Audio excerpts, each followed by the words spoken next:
Hi there, welcome to a tutorial on how to use our online classes, the IBTC.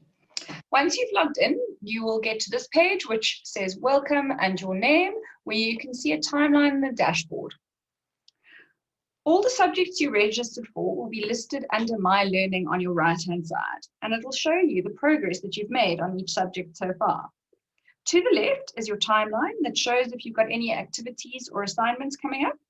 And here, under the news and information section, is where they'll put any announcements or updates that you need to be aware of. On the grey bar on the left-hand side, you've got Home, which is where we are right now, or My Learning.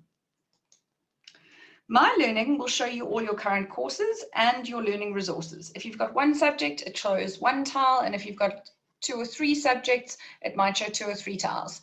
But as I've got access to the whole CIMA suite, I have many.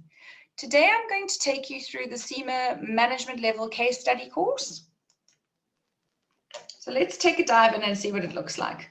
At the top, you'll see your subject name, and again, the progress bar showing how much you've achieved and how much you've got through on this course so far. Your progress bar moves as you tick off each section that you've completed. Then you get a Getting Started section, and this is really where you have key information on the case study exam, on how the course works, on how the hub works, as well as on how to book your exam. Then you get steps 1 to steps 5, which are the key steps on this platform, and this contains all your learning. At the bottom, you will see here when your course expires.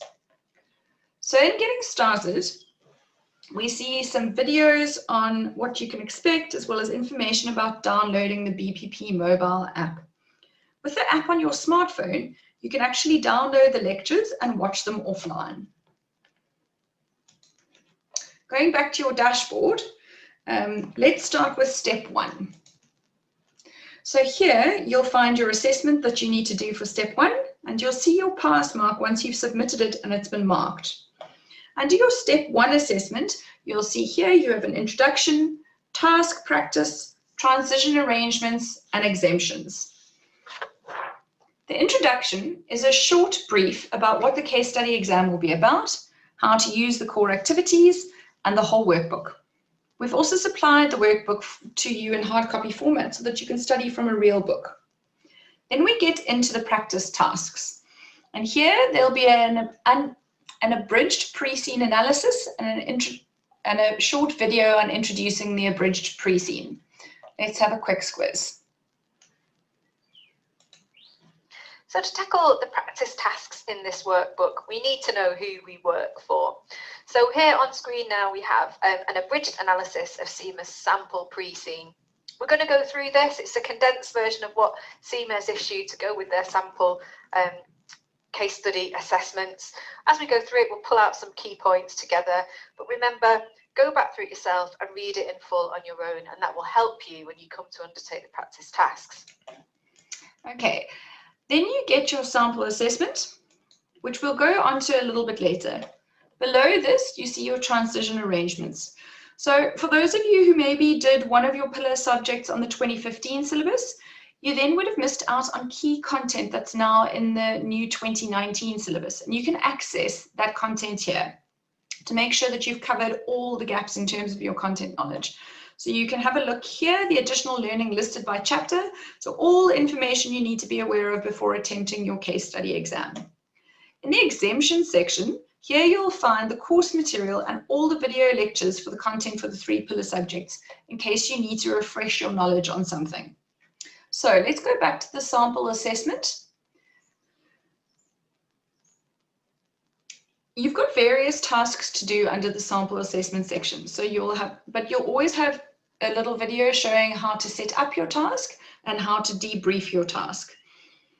The setup task video briefs you on the task and helps you understand how to read the question. So if we have a look here.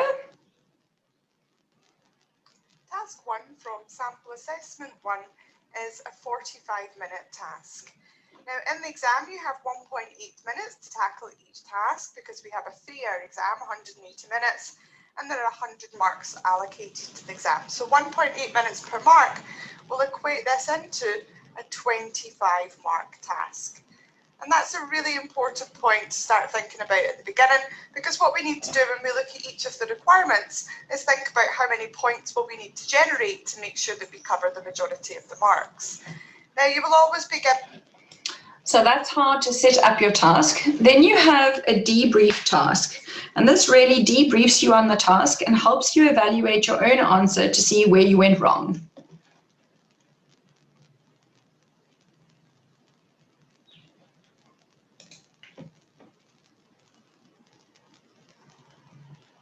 Okay, let's look at debriefing task 1 from sample assessment 1, and we're going to firstly debrief subtask A. If we link it to its ICANN statement, we can see from your core activities map in the workbook that sample assessment 1 task 1A. So what you can see is that the lecturer is actually annotating the workbook, which is the same as the book that you'll get, so you can easily follow the annotations. Once you've finished this video, you can actually click I've completed this activity, and it will move your progress bar. Once you've done all of this task practice, it will then be time to take your assessment here. Coming back to the dashboard, step 2 is very similar to step 1 in terms of layout and function. But at step 3, you will start engaging with the real Prescene. Here you will find the Prescene, the BPP analysis of the Prescene, and this is really worth gold. Some SWOT and PEST activities and answers. And once you've gone through all of this, it will then be time for your first mock exam. So what you'll do is you'll watch your step 3, you watch your setup videos, and then you will launch your case study mock exam.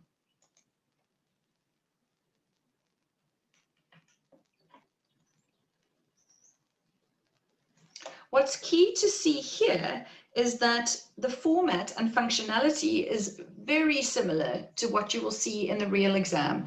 So you can practice on the same platform and get really familiar with this. This will help you in your final exam. Going back to your dashboard, you also have step 4 and step 5, which also have additional mock exams for you to practice. And right here at the bottom is where you'll find all the step test and mock exam solutions and debriefs. So really, with your 3 mock exams, all your task practice, your mock exam solutions and debriefs, your assessment submission schedule, your lecturer and your classmates, you will now be exam ready. And these exams are expensive and you need to pass first time. You can do that by using the right resources first time round. Again, this really is a world-class online resource which gives you access to global lecturers and a global standard. It's like sitting in the front row of a class in the UK conducted by lecturers who are also CIMA markers. IBTC's aim is to bring you global content available locally. So thank you so much for joining me today. If you have any questions, please visit our website or email studentservices@ibtc.co.za. Thanks.